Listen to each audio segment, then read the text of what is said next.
नमस्कार, मी किरण जाधव आणि आपण बघत आहात महाराष्ट्र न्यूज चॅनल। बातमी प्रत्येक क्षणाची, जनतेच्या न्याय आणि हक्काची, सामाजिक राजकीय प्रश्नांची दखल, या जाणून घ्या दररोजच्या घडामोडी।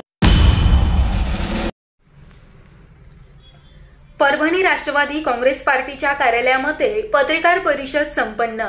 महायुतीचे अधिकृत उमेदवार म्हणून राष्ट्रीय समाज पक्षाचे अध्यक्ष महादेवजी जानकर 1 एप्रिलला भरणार उमेदवारी अर्ज।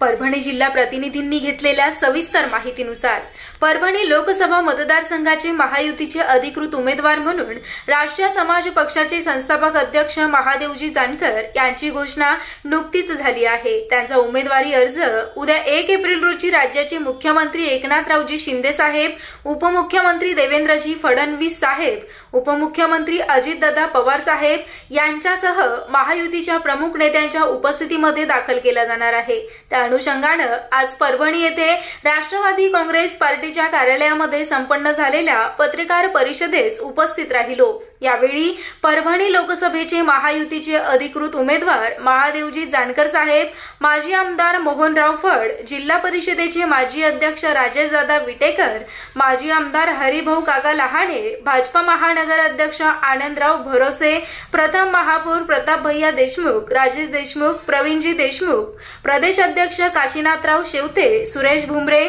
तसेच भाजपा राष्ट्रवादी काँग्रेस पार्टी, राष्ट्रीय समाज पक्ष, शिवसेना यांच्यासह महायुतीतील सर्व घटक पक्षाचे पदाधिकारी, कार्यकर्ते, नेते, बूथ प्रमुख आणि पत्रकार बांधव मोठ्या संख्येने उपस्थित होते।